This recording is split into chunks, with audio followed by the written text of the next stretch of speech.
Y ese silencio es como sospechoso, William. Sí. Esperando que se hagan las conexiones necesarias. Sí. Ya está en Facebook. Lógico. Sí. Dígame, Roberto, hermano mío, ¿cómo está usted? Bueno. Buenas noches, ¿cómo están ustedes? William, tome control, William, que ya estamos en Facebook. Ok, entonces voy a silenciar todos.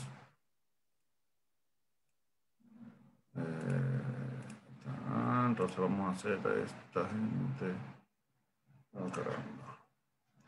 Déjame ver si lo puedo hacer. El anfitrión. A Catherine hay que hacer a anfitrión también. Bueno, vamos a ver. Para que ella pueda. Catherine Vice. Para que pueda. Eulogio, a Catherine, a la coanfitriona, para que ella pueda encender su micrófono, porque las demás personas no van a Ya poder. está, William, ya está. ¿Ya está? Sí. Ok. A ver.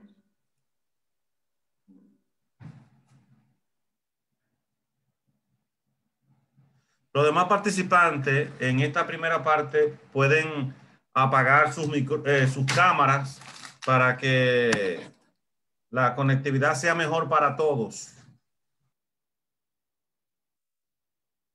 Bien, pues. Ay, mi madre. Ese ay, mi madre se parece al de Virginia Alvarado. Sí, no, que Está usé bien. una cámara que está muy lejos. Bueno, pues yo esta noche haré la veces de moderador, ¿verdad que sí? Entonces, para mí es un grato placer iniciar esta actividad que es una entrega más del banquete, pero en este caso es la versión de tecnología del banquete que se ha iniciado ya desde hace un tiempo. Esta es la 13ª entrega. En este caso vamos a contar con dos personas a las que nosotros conocemos y apreciamos mucho porque hemos sido parte de su crecimiento, de su formación. Nos hemos visto desde muy jóvenes, aunque son jóvenes todavía, pero conocemos desde que iniciaron la carrera, en el caso de Edwin, y a Catherine la conocimos también en ese proceso, ya haciendo maestría, y conocemos de su talento y de su voluntad de aportar a la sociedad. Entonces quisimos hacer un capítulo del banquete que estará dirigido por el maestro Edwin Santana, dedicado a tratar los problemas filosóficos y tecnológicos, o sea, cómo la tecnología influye en nuestras vidas y cómo podría llegar a determinar muchísimas cosas que tienen que ver con nuestra existencia. El tema que habíamos programado originalmente era, Edwin, el transhumanismo, pero por razones ajenas a la voluntad del expositor, que era el profesor Galpasoro, se suspendió. Sin embargo, nosotros en Generación Nova tenemos un equipo que rápidamente pudimos armar con nuestros propios recursos una actividad como esta y ya ustedes ven los resultados. Tenemos una sala siguiéndonos de 99 personas ahora mismo, más las que están en Facebook. Así que esto ya desde inicio ha sido un éxito. Yo no voy a hablar mucho, simplemente le voy a dejar la palabra. Sin mucha presentación, yo prefiero que sea los hechos, como dice la Biblia, aunque yo no soy religioso, que dice que por los hechos ustedes conozcan al profesor Edwin Santana y a la profesora Catherine Bay. Edwin Santana es profesor de filosofía y Catherine Bay es ingeniera, pero que está vinculada a la filosofía y a la docencia también. Y entonces vamos a conocer qué ellos piensan sobre la pregunta de esta noche. GAFA es un conjunto de sílabas que son las iniciales de cuatro grandes compañías, de Google, de Amazon, de Facebook y de Apple.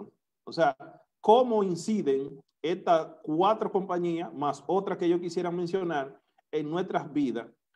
Déjeme decirle que yo hice un sondeo entre los estudiantes, entre los compañeros, preguntando sobre qué ellos piensan, cómo incide, si incide positivamente o negativamente. Pues negativamente no apareció un solo voto, ni muy negativo. O sea que ni muy negativo ni positivo, se quedó ahí en unos cuantos, pero la gran mayoría piensan que influye positivamente y de manera positiva. Así que le damos de entrada a Edwin o a Catherine. Vamos a ver. ¿Quién se anima? Bueno, dicen que las damas primero, ¿verdad? Y yo soy un caballero. Adelante, Catherine Maes. Sí, muchas gracias. Voy a compartirles una pequeña presentación.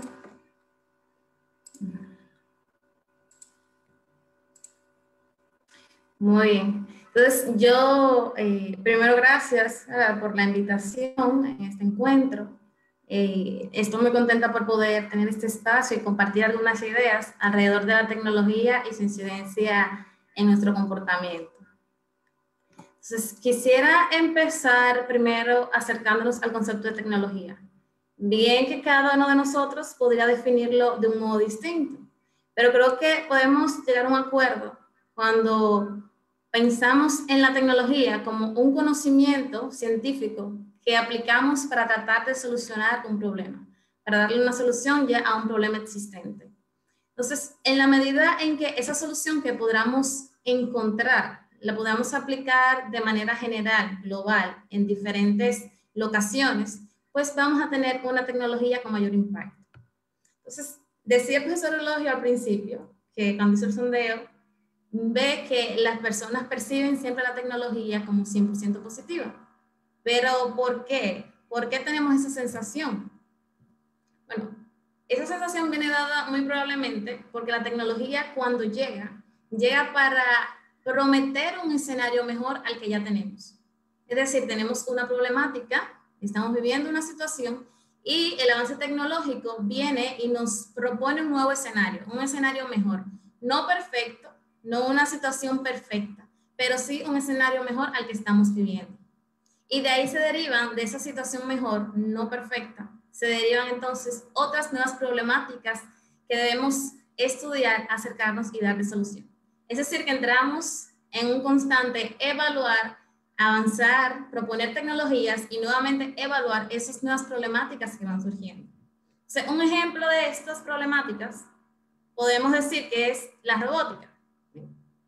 Desarrollamos los robots y los ponemos al uso de diferentes industrias para resolver problemas como el riesgo laboral. Hay situaciones muy peligrosas, por ejemplo, de alta temperatura, que las personas en un momento debían de exponerse a ellas. Simplemente para solucionar ese problema traemos los robots y ya eliminamos esa problemática, pero surgen otras. La pregunta, ¿cuáles son esas otras problemáticas que surgen? Bueno, ya este nuevo robot que sustituye la mano de obra humana, pues es necesario que se comunique con otras máquinas, por ejemplo, es una problemática que hay que solucionar. Pero también tenemos que ver cómo esa máquina va a interactuar con las demás personas que trabajan en la misma empresa, por ponerles solamente un ejemplo. Y así podemos encontrar múltiples ejemplos. También podemos hablar de la Big Data. La Big Data llega y facilita la planificación global de diferentes firmas. Ese cúmulo de datos que van las diferentes empresas acumulando y analizando para tomar decisiones, pues soluciona el problema de la planificación logística, de la planificación del mercado a que se dirigen, etcétera, etcétera. Pero ¿cuál problema surge? Surge el problema del análisis de esos propios datos que hemos analizado y recopilado como una solución. Para traerlo un poquito más a nuestra cercanía, tal vez podríamos poner este ejemplo también, el uso del celular. Siempre usamos el celular como algo que siempre ha existido para estas nuevas generaciones, pero el celular y más bien el teléfono como tal surge para solucionar el problema de la comunicación. ¿Se recuerden que antes teníamos que comunicarnos por mensajes? Mandábamos a una persona a llevar un mensaje, esta era la forma de comunicarnos. Ahora el celular llega para podernos comunicar, nos promete este mejor escenario donde ya podemos comunicarnos de manera instantánea, de manera directa. Pero ¿qué problemáticas me trae? Me trae las problemáticas de la estabilidad de la red. sea, me comunico más rápido, pero tengo una problemática derivada de la propia tecnología que me obliga a seguir indagando, investigando. Entonces, la tecnología, ese es el ritmo que usa la tecnología. Pero no solamente se queda en traer una solución y proponer un nuevo escenario, sino que en ese pasar de una solución a otra va modificando nuestra conducta. Nos va modificando de manera tan sutil que apenas podemos percibirlo. Y un ejemplo podemos decir que es también o Google Maps. Entonces, tradicionalmente las personas, cuando se iban a dirigir a una locación que no conocían, a un lugar, a un establecimiento que nunca habían ido, lo normal era primero preguntar, investigar una ruta de cómo llegar. Eso era antes. Ya cuando llega Waze, cuando llega Google Maps, pues simplemente salimos, nos aventuramos y le preguntamos al todopoderoso Waze que nos indique la ruta perfecta. Eso es un cambio, es muy sutil en nuestra conducta. Pero más aún, ya no nos limitamos a preguntarle a Waze la ruta para un lugar desconocido que nunca hemos llegado, sino que incluso para esos lugares que nosotros acostumbramos visitar, le preguntamos a Waze, le decimos, Waze, ¿cuál es la mejor ruta para yo acceder? O sea, vayan viendo cómo nuestro comportamiento de primero yo conozco el lugar y yo decido qué ruta uso, ya se ha cambiado. No importa que conozca o no conozca el lugar, sino que yo dependo de lo que me diga una aplicación como Waze o Google Maps para yo seleccionar una ruta. Son algunos cambios sutiles en nuestros hábitos. El ejemplo por excelencia, yo podría decir que este es el siguiente, el uso de las redes sociales. Este ha causado un impacto mucho mayor y lo vemos cuando comparamos diferentes generaciones. Si hacemos una encuesta muy simple, somera, a las personas mayor de 35 años, por ejemplo, y las comparamos con los jóvenes entre 18 y 20 años, vamos a ver una gran diferencia en su percepción, en lo que ellos entienden que es privacidad y en la importancia que le dan a sus datos. Cada día esta promoción, este uso de las redes sociales ha ido llevando a las generaciones, a las personas, en especial a las más jóvenes, a publicar todas las actividades que realizan, a publicar todas sus vidas, sus gustos, lo que hacen, lo que no hacen. Entonces, todo está en las redes. ¿Qué ha ocasionado? Ha ocasionado que simplemente las personas jóvenes no aprecien su intimidad como lo hace una persona mayor de 40, 50 años. Ya a una persona joven no le causa ningún pudor, ningún temor exponer toda su vida en las redes y que esté ahí disponible para quien quiera consultar su vida. Pero digamos que este es un cambio más drástico que ha ocasionado la tecnología en el comportamiento y en la cultura a nivel global. Entonces, todos estos cambios que hemos visto que se van dando, de ligeros, poco a poco, pues van cambiando nuestra percepción del mundo de manera global. Ahora mismo, por ejemplo, cuando pensamos en un hogar, en una casa ideal, no solamente pensamos en una casa grande, sino que pensamos en una casa que esté totalmente interconectada, en una casa inteligente. Tal vez hace algunos años era normal vivir sin ningún tipo de tecnología, tal vez lo básico. Pero al día de hoy lo normal es vivir, es interactuar constantemente con diferentes aplicaciones, con diferentes aparatos tecnológicos. Esa es la vida normal ahora, ese es nuestro nuevo enfoque de vida. Pero este enfoque no se ha quedado en la individualidad, en una persona individualmente, sino que las instituciones tradicionales también se están actualizando. Se han preguntado por su misión actual en esta época que demanda una actualización tecnológica en todos los sentidos. Las universidades se están cuestionando acerca de sus métodos de enseñanza, acerca de las actividades que desarrollan, incluso pensando en algo tan sutil como el conocimiento, empezar a comercializarlo como si fuera otra firma cualquiera, otra empresa con fines de lucro. Es decir, que todos esos cambios están haciendo que las instituciones se rediseñen.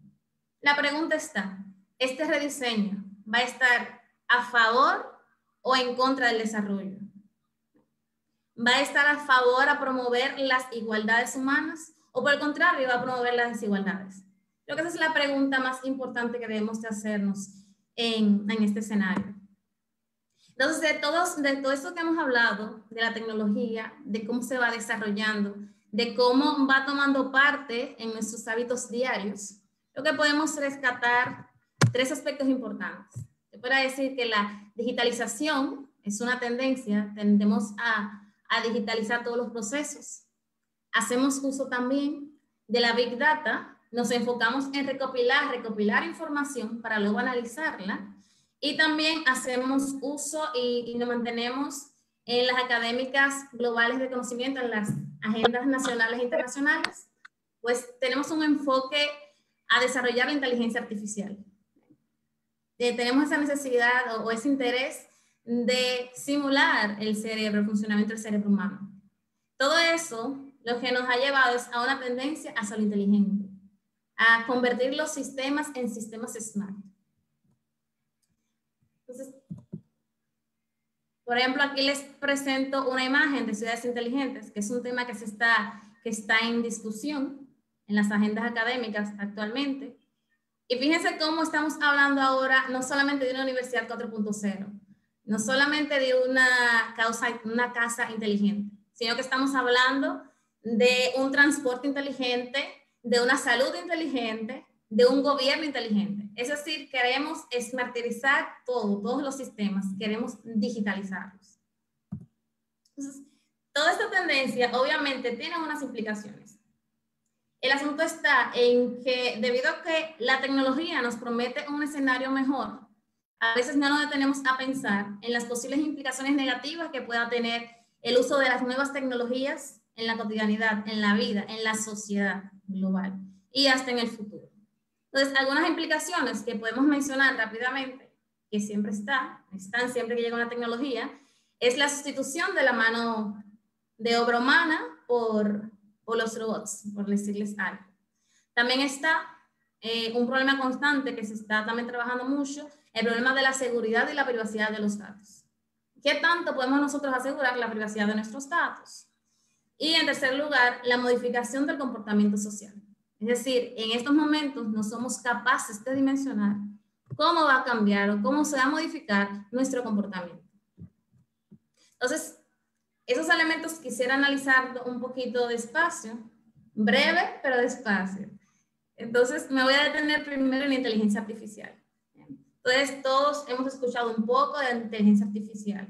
Y tal vez cuando pensemos en ello, pensemos en Sofía, que viene con Clarotec, el androide que conversa, ¿verdad?, con una persona normal. Entonces, nos impresiona cuando vemos ese tipo de tecnología, en principio nos impresiona. Pero quisiera rescatarles, resaltarles, que la inteligencia artificial solamente ha logrado simular una parte del cerebro humano. El cerebro humano, según lo detalla Wei-Min Lu y un equipo, pues está separado por diferentes áreas. El cerebro tiene un área que se dedica a reconocimiento lingüístico, otro a reconocimiento sensible, a reconocer factores, otro se dedica al análisis y la lógica. Entonces, todas estas áreas separadas que se encuentran dentro del cerebro humano tienen una interrelación, una interconexión. Pero hasta ahora, la inteligencia artificial solamente ha logrado simular una área del cerebro a la vez, no más. Entonces, noten, o sea, solamente imaginen qué va a pasar cuando la inteligencia artificial sea capaz de simular el funcionamiento completo del cerebro humano en interrelación, como realmente sucede. ¿Qué va a pasar si al día de hoy con la inteligencia artificial, las máquinas pueden desarrollar actividades muchísimo mejor, de manera mucho más eficiente, mucho más rápida que una persona? O sea, ¿qué va a pasar cuando podamos dar ese salto a la inteligencia cerebral? Cuando efectivamente las máquinas puedan simular completamente el funcionamiento del cerebro humano. Sencillamente, al día de hoy no podemos dimensionar lo que podríamos hacer con ese conocimiento. Entonces, para aterrizar un poquito los niveles de avances que tenemos nosotros en cuanto a inteligencia artificial, quisiera mostrarles este ejemplo. Algoritmos y la justicia. ¿Qué está pasando? ¿Qué tanto hemos avanzado en cuanto a inteligencia artificial? Bueno, simplemente la inteligencia artificial ha llegado a inmiscuirse en los sistemas judiciales. Ya aceptamos los algoritmos como jueces. Ya no necesitamos una persona que juzgue lo que está bien, lo que está mal, que dicte una sentencia.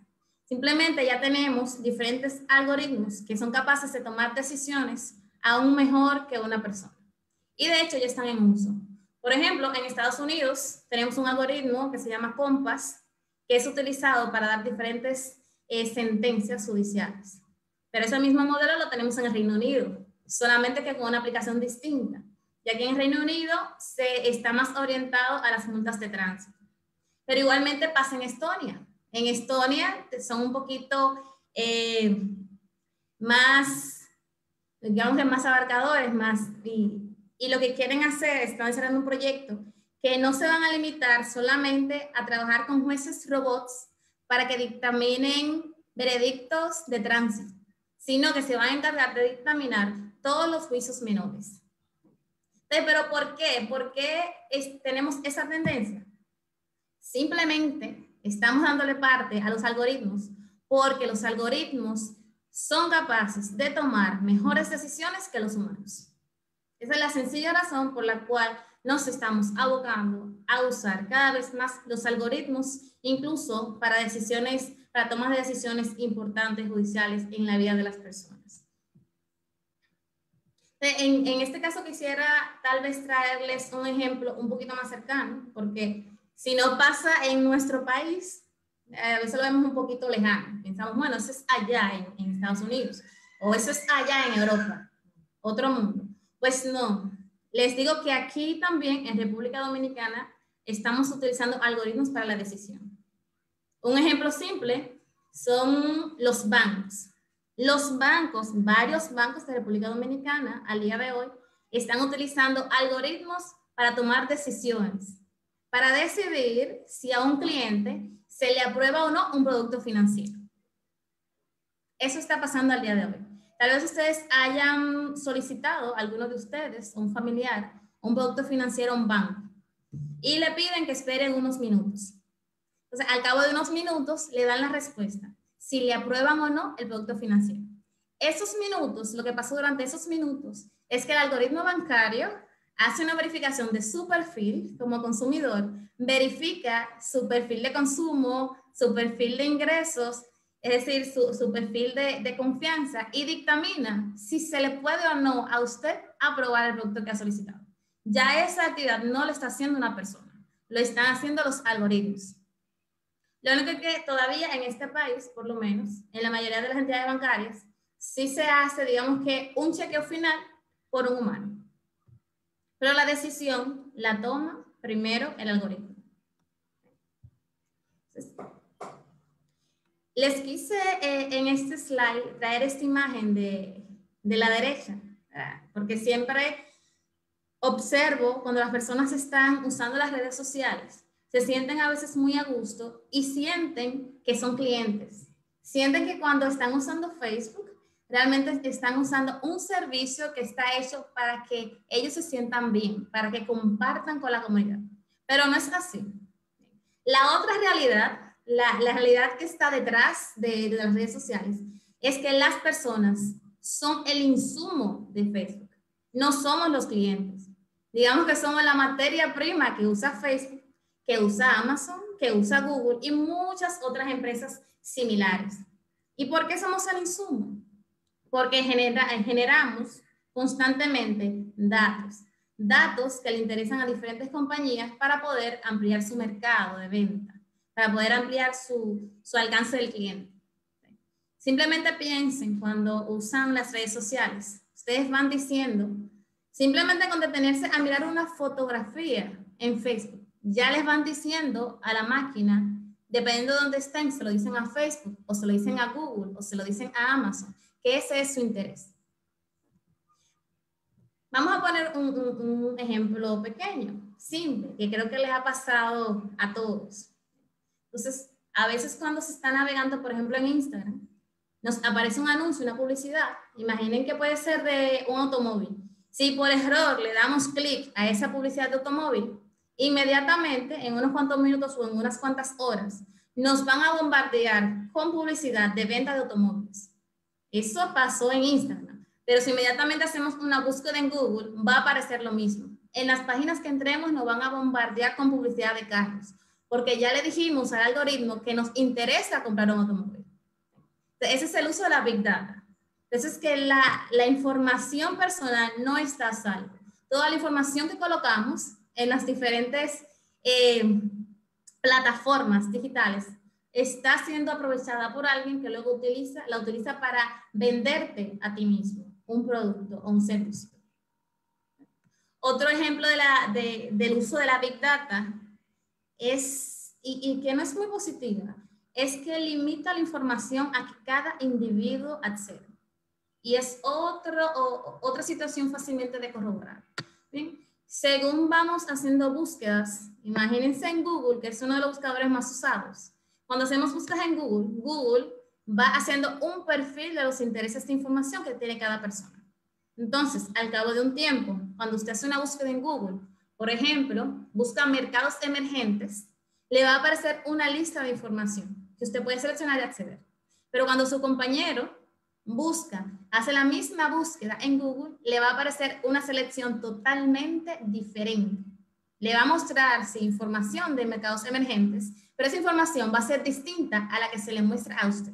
Es decir, el punto importante aquí es que con la Big Data se es capaz de segregarlo, de enfocar a la persona, a cada individuo, hacia un tipo de información específica. Y esto puede ser muy bueno, puede ser muy bien aprovechado, pero también puede ser aprovechado con intenciones espurias. Puede ser aprovechado para, por ejemplo, manipular los deseos de las personas. Si te conozco, entonces te puedo manipular. Básicamente, ese es el razonamiento detrás de todo eso. Entonces, con la Big Data, en resumen, se tiene el poder de moldear el comportamiento del individuo.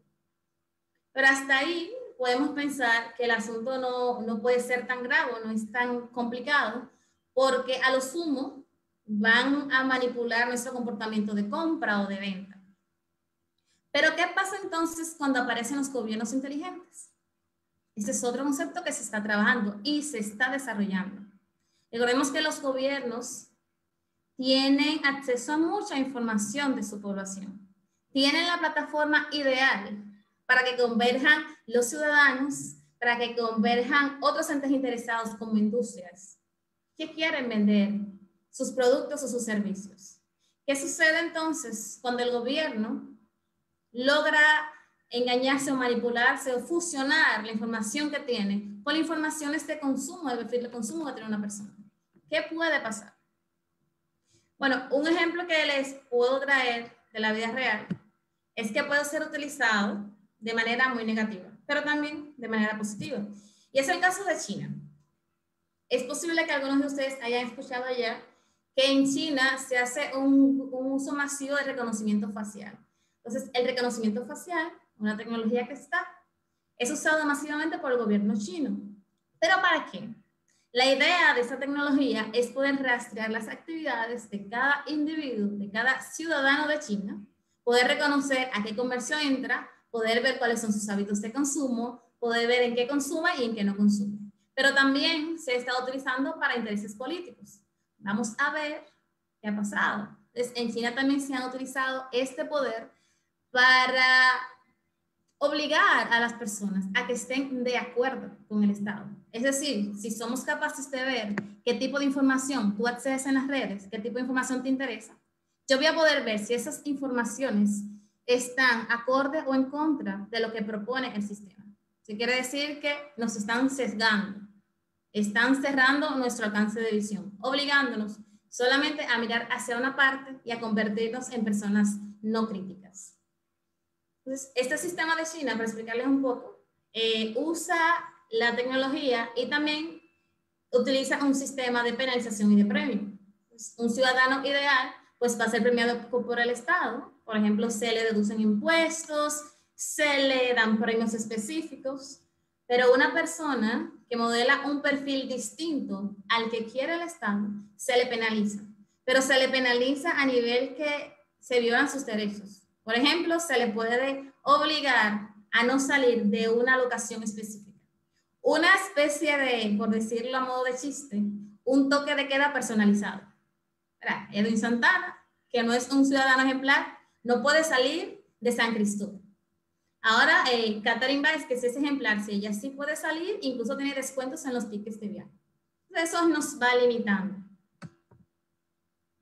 Ya para cerrar y para no cansarles con tanta perorata, la idea central es que en la medida que una empresa va tomando este tipo de control, va ampliando sus horizontes, sus tentáculos hacia diferentes datos, entonces se va haciendo dueño no solamente de sus servicios y sus productos, sino de las propias personas.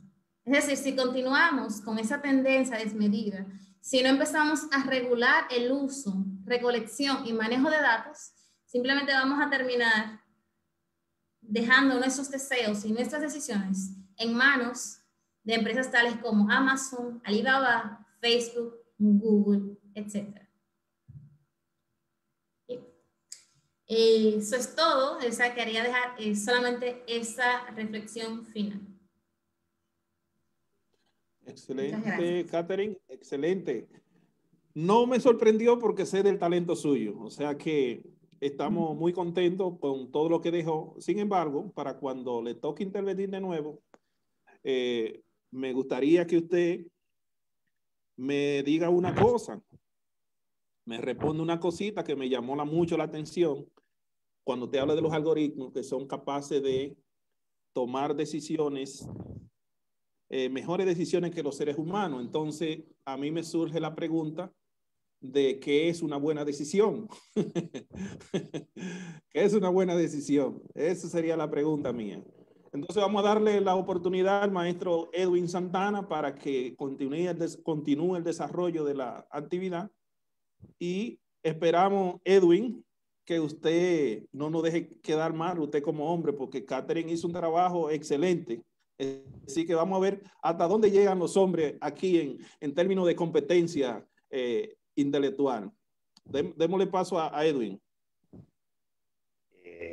Bueno, voy a empezar disculpándome porque no me veo tan bonito como Catherine, pero la culpa es de la cámara.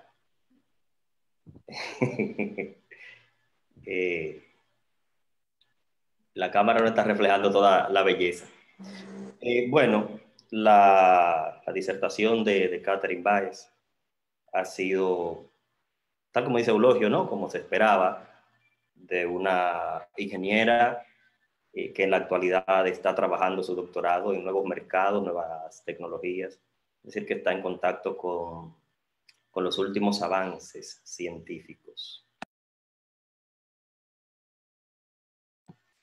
Bueno, de algún modo mi participación, mi intervención se va a articular a lo que nos comentaba Catherine Báez. Una perspectiva tal vez un tanto distinta, pero en la misma línea, ¿no? Yo quisiera empezar hablando un poquito, contextualizando sobre la pregunta que nos convoca. ¿Qué es eso de GAFA? Y también quisiera confirmar que me están escuchando. ¿Me está escuchando? Perfectamente. Sí, le estamos escuchando Fuerte bien. y claro, fuerte y claro. Qué bueno.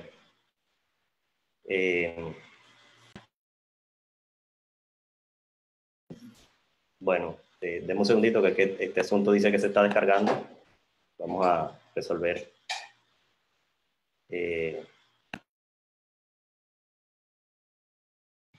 Bien.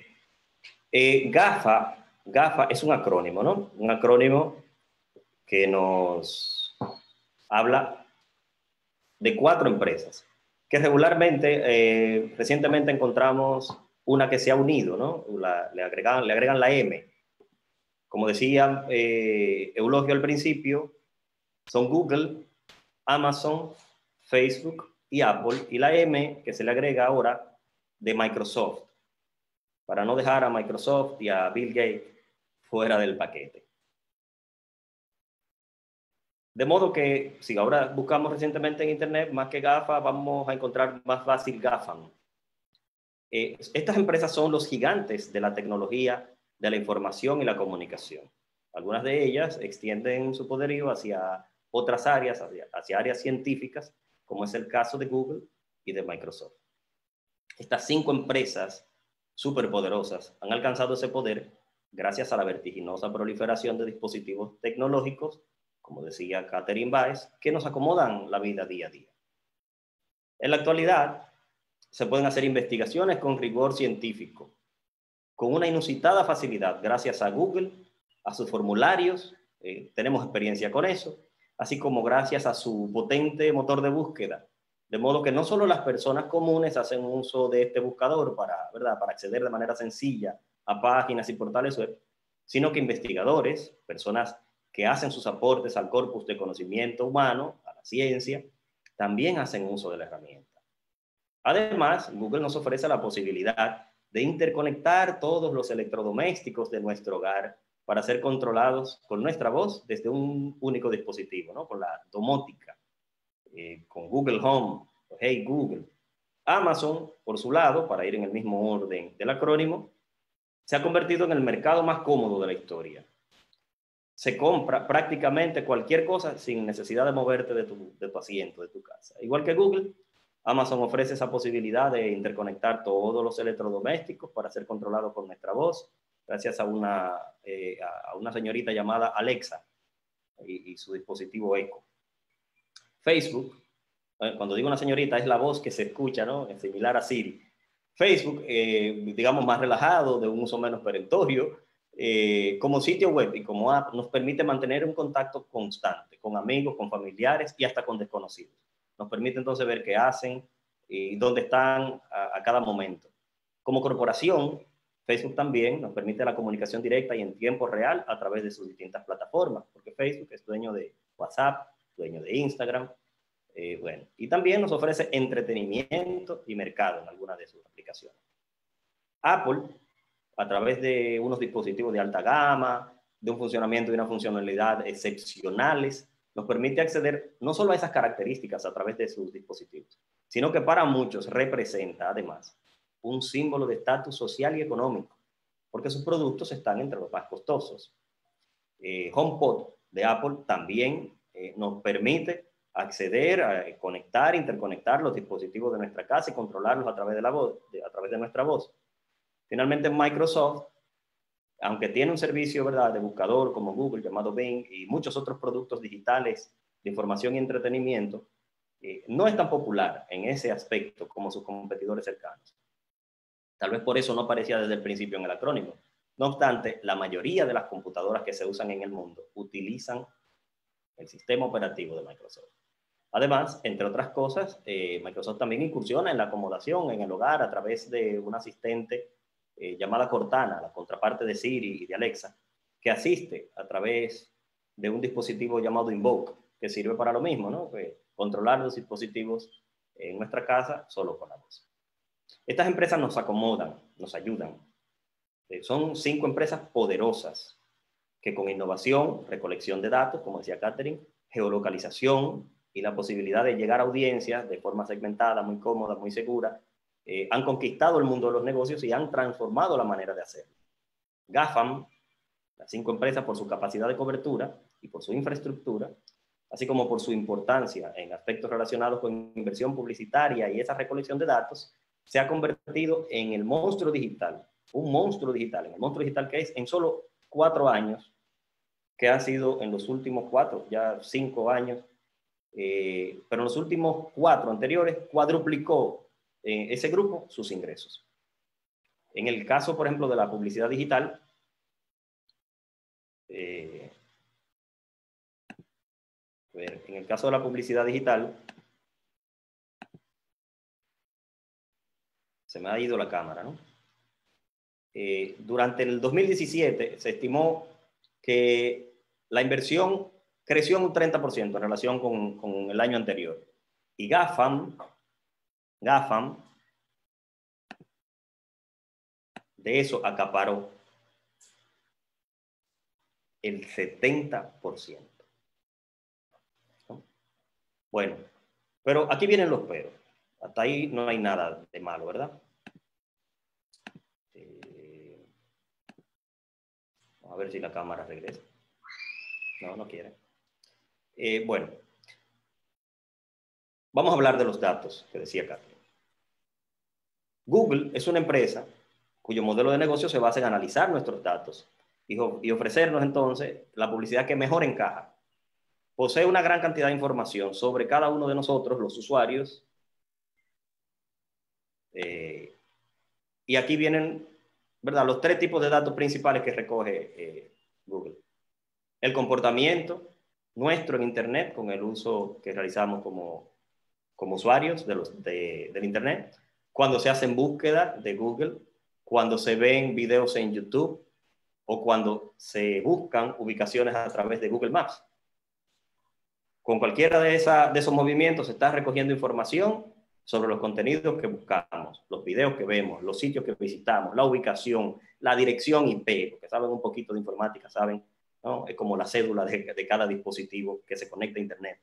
Y los datos de las famosas cookies, esa información que se recoge para darte supuestamente un mejor servicio. Bueno, ahí hay muchos datos tuyos de tu ubicación, y de tus gustos y tu manera de navegar. Segundo, los contenidos e informaciones que los usuarios crean. Los servicios que ofrece Google le permiten obtener información de los usuarios con respecto a los correos que envían. Y puedo hablar en primera persona del plural, ¿no? Los correos que enviamos, los correos que recibimos, nuestros contactos, el calendario y la información en Google Drive. Esa nube, ese disco duro virtual que nos facilita muchísimo las cosas, ¿verdad? También le sirve para recolectar datos. Y tercero, los datos que nos identifican. Es decir, nuestros datos de identidad. Cuando los usuarios se registran en los servicios de Google, que los ha unificado todos, proporcionan información sobre su nombre, fecha de nacimiento, sexo, número de teléfono, ciudad en la que uno vive, contraseña. Toda esa información que recoge Google de cada uno de nosotros la utiliza para elaborar perfiles de publicidad que son usados por anunciantes con el fin de llegar a convertirnos en sus clientes. En el caso de Amazon, Amazon controla casi todo el comercio electrónico que se realiza en el mundo y su meta es ser el vendedor de todo. Por cada usuario, Amazon registra, según datos, un promedio de 15.000 páginas de datos en un año. En esos documentos se comparan los productos y comportamiento del usuario en Internet para obtener los patrones de compra y así, gracias a ese análisis y aprendizaje exhaustivo, la compañía es capaz de personalizar el servicio ofrecido y recomendar otros productos relacionados. Esta recomendación es muy importante para la empresa, ser capaz de recomendar algo que tú vayas a usar, porque de ahí depende, dicen ellos mismos, el 30% de su facturación. La pregunta obligada es, ¿será Amazon en un futuro el único distribuidor, el único vendedor? Bueno, en cuanto a Facebook a partir de un nombre de tu perfil, una foto y un correo electrónico, registra nuestras horas de conexión, las publicaciones, las relaciones que establecemos con otras personas, las herramientas que utilizamos, incluyendo juegos, las aplicaciones que nos enseñan cómo nos vamos a ver cuando seamos ancianos, cómo nos veríamos si fuéramos mujer, cuánto nos parecemos a algún actor, a alguna actriz, todo eso, ¿no? Todo, incluyendo eso, ¿no? Los me gusta, todas las reacciones que tenemos, sea incluso una reacción negativa, me desagrada o cualquiera, todo lo registra. Y todo ese compendio de variables las utiliza su algoritmo para averiguar si nos gustan los carros rojos, qué tipo de zapatos usamos, si somos trasnochadores o si nos gusta madrugar, qué marca de arroz comemos, en fin.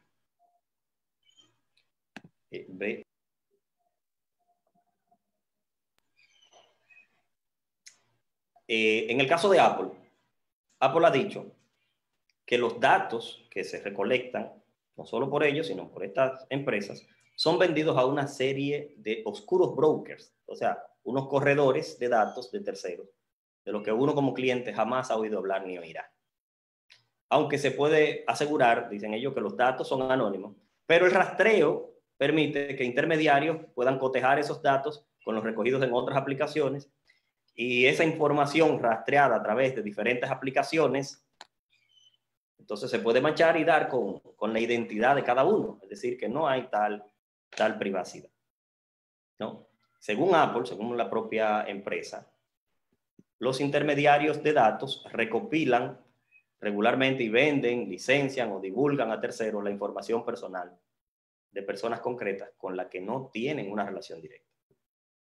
Uno solo de esos cientos de corredores, de esos brokers, recopila datos de unos 700 millones de consumidores en todo el mundo, de los que crean detallados perfiles personales con hasta 5.000 características, es decir, nos conocen mejor que nosotros mismos. Como resultado, cada día se muestra a los usuarios, se nos muestra miles de millones de anuncios. Muchos de ellos llegan a partir de la información personal de cada uno.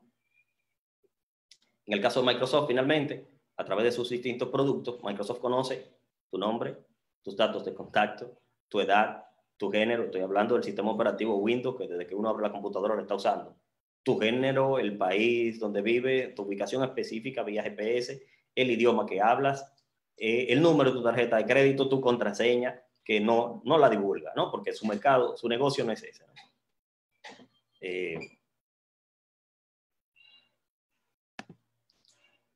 Las páginas que uno visita, los intereses, como por ejemplo el equipo de pelota que sigues, la ciudad de la que uno consulta el estado del tiempo, las empresas que uno sigue, por ejemplo, en la bolsa de valores, los nombres de nuestros contactos, nuestra relación con ellos, el contenido de los correos electrónicos también los miran ellos. Consecuentemente, Microsoft diseña y vende hardware y software también acomodado a esos perfiles. Es decir, vende mi sistema operativo. El sistema operativo, un sistema operativo hecho a mi medida, obviamente a la mía y la de muchos otros, porque sabe, ya ahí tiene de hecho su estudio de mercado, sin uno abrir la boca, sin uno saberlo, y crea entonces todos sus productos a partir de esa información. De ahí también que le interesa recopilar datos sobre las funciones que uno utiliza, las interacciones de voz y texto con su asistente Cortana, que tú buscas en Bing, su buscador, los patrones de escritura, lo analizan, el discurso hablado, de ser posible, los dispositivos, la red, todo lo que uno hace, ¿no? Recoge esos datos, recoge datos sobre el sistema operativo, sobre otros programas instalados. El fin es que conoce todos nuestros pasos. Este grupo, entonces, el grupo GAFAM, se constituye en medios diversos de discusión e información, donde sus algoritmos permiten obtener información detallada de cada uno de nosotros.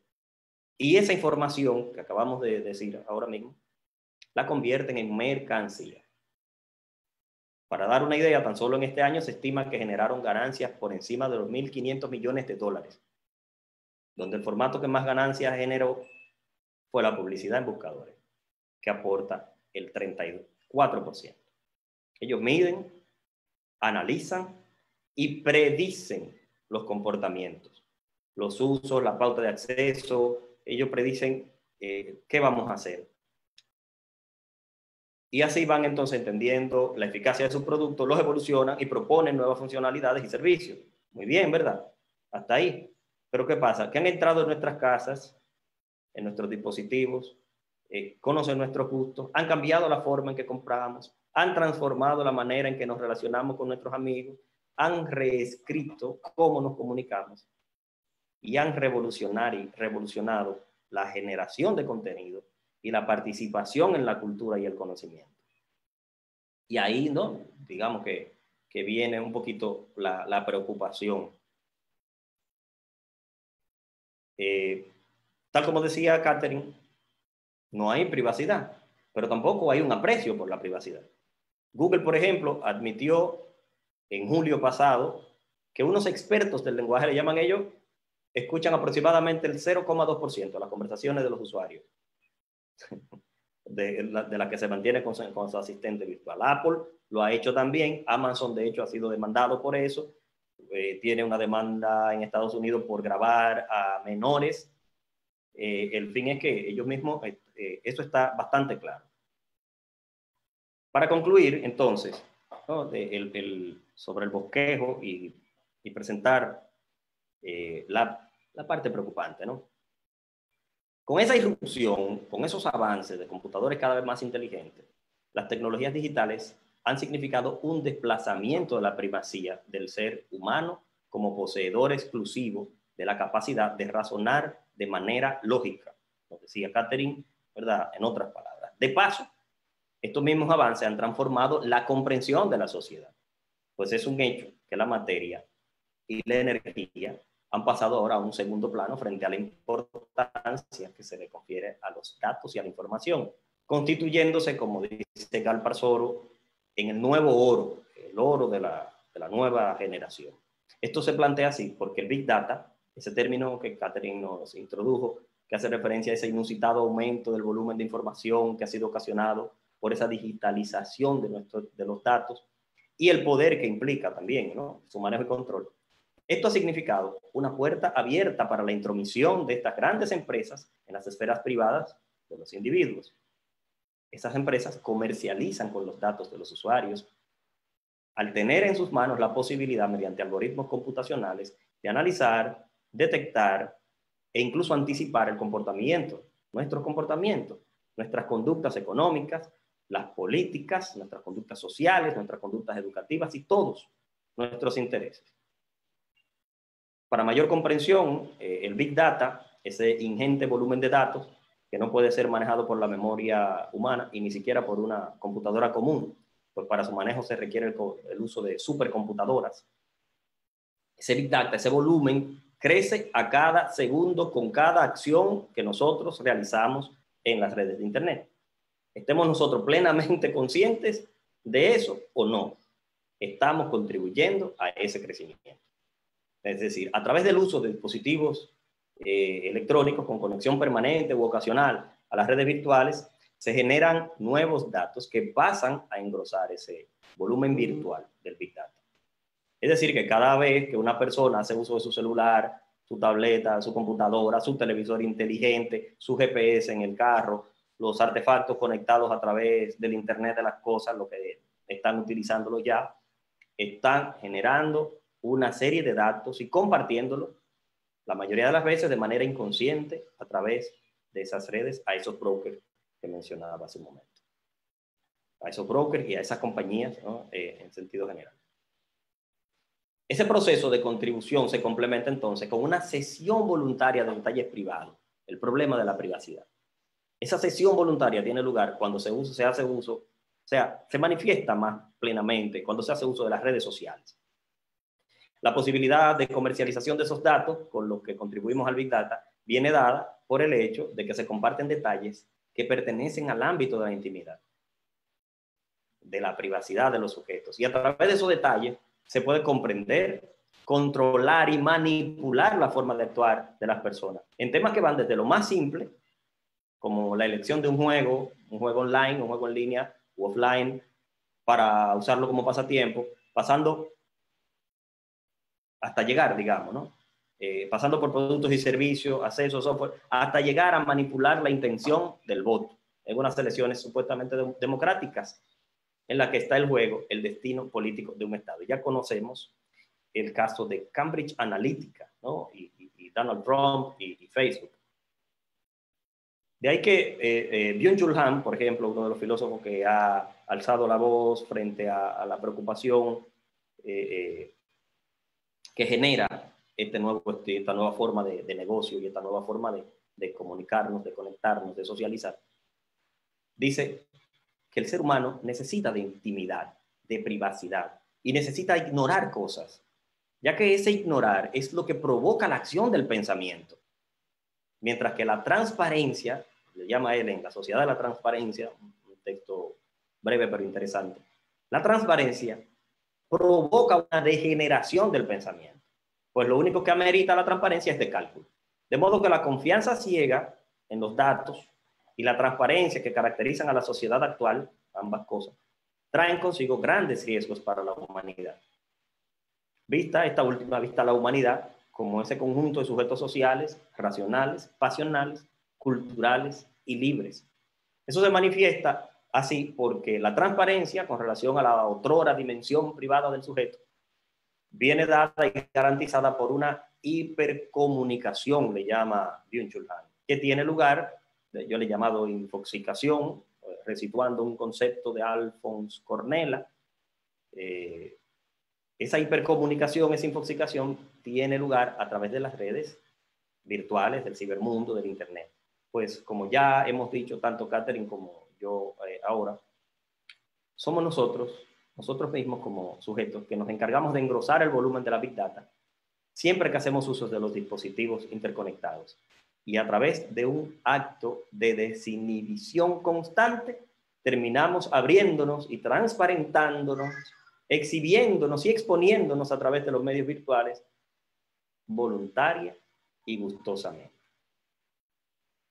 Con esto queda dicho que estamos perdiendo dimensiones de la humanidad, estamos perdiendo características de la humanidad. Esa es la preocupación de los filósofos de manera general. Pero ¿cuál es el otro problema? Para concluir, ¿no? Una frase para concluir. El problema está también en la concentración del poder. La información es el poder en la actualidad. Y tener toda la información en la mano de un grupo reducido aumenta el riesgo de caer en totalitarismos. Es lo que advierte Byung-Chul Han, es lo que preconiza Yuval Noah Harari. Es lo que regularmente nosotros vemos con bastante cuidado, que tenemos la posibilidad de caer en totalitarismo con estos sistemas que ha anunciado Catherine, ciudades inteligentes, gobiernos inteligentes. Porque esto permite a los estados y a quienes los gobiernan no solo someter a una vigilancia absoluta a todos los sujetos, mirarnos en todo tiempo, en todo lugar y en cada situación, sino que también permiten manipular a los sujetos y hacerles querer lo que se quiere que quieran y aborrecer lo que se quiere que aborrezcan.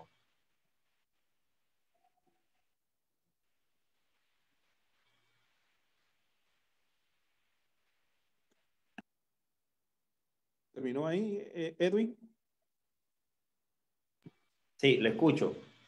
Digo, terminó ahí. Sí, sí, así es. Ok, bueno, excelente exposición, excelente trabajo. Igualmente no me sorprende cómo se desarrolló su discurso, porque sabemos de su talento, sabemos de la disciplina de trabajo que tiene. Ahora, hay algunas cosas que usted dijo, una explicación sobre lo que es GAFA, sobre lo que son esas grandes empresas. Nos dijo lo que son, pero de alguna manera nos deja un poco en el aire o a que nosotros decidamos eso por nosotros mismos. ¿Cómo es que inciden? Si inciden de manera positiva o de manera negativa, porque según el sondeo que se hizo aquí en esta sala, fíjese cómo quedaron las cosas. Un 19% dice que muy positivamente, un 53% que positivamente, un 24% que ni positiva ni negativamente. O sea que si usted coge la mitad de ese 24, que serían 12, más 53 más 19, podríamos decir que el 80 y pico de personas de los que están aquí, el 80 y pico % está totalmente encantado con lo que nos brinda la tecnología de las grandes empresas. Entonces me gustaría que usted, si es posible, y Catherine también, que se una, nos digan, que se aventuren un poco a decirnos cómo inciden o cómo van a incidir en la industria 4.0, que ya fue dicho por Catherine y por usted también. Por ejemplo, los vehículos autónomos, ¿cómo va a influir? ¿Cómo influirá eso en el mercado laboral? Por ejemplo, la industria 4.0, que cada día más va a desplazar mano de obra tradicional o de la llamado trabajo repetitivo. Sin embargo, nadie está como contemplando eso. Nadie está pendiente de eso que va a pasar o que ya está pasando. También el caso que usted mencionó de Amazon, que aspira, según veo la gran cantidad de empresas que ellos tienen, aspiran a ser un mercado único. O sea, no solamente a ellos ser ahora los primeros y el hombre más rico, el señor Jeff Bezos, ¿verdad? El más rico del mundo, sino que aspira a controlar el mercado, o sea, sacar a todo el mundo de competencia. En Alemania vi que hay una discusión bastante seria sobre los datos y algunos teóricos plantean que es mejor controlar que las empresas no puedan obtener toda esa cantidad de datos. Y otros plantean que la solución sería obligar a esas grandes empresas a que socialicen los datos con otros competidores. Entonces, no sé cuál sería la posición de ustedes. Finalmente, quiero mencionar que yo sé que ustedes están al corriente de ese asunto, de una empresa que adquirió Google hace unos años, que sencillamente está dedicada a buscarle el problema, la solución al problema de la muerte. Entonces, a mí me llamó la atención una entrevista que se le hizo a la directora, precisamente tiene un nombre parecido a usted, Catherine, que ella decía que se está trabajando con un gusano, un gusanito que se llama Elegant, que es un pequeño gusano que tiene la particularidad de que no vive más de 3 días. O sea, él desarrolla toda su vida como el Principito, el planeta El Principito en 3 días. Y ya ellos lograron, manipulando los genes de uno de los genes de ese gusano, extender la vida al doble, a 6 días. O sea, que no es mucho, pero para él es el doble, ¿verdad que sí? Entonces, eso que ellos están logrando con otros animales también, que están buscando en otros animales, pretenden que se aplique finalmente a los seres humanos. Entonces, ¿cómo eso ustedes entienden que va a influir, va a incidir estas grandes empresas? Tener ese conocimiento en mano privada, ¿no les resulta a ustedes un poco peligroso? Son suyos los micrófonos. Catherine.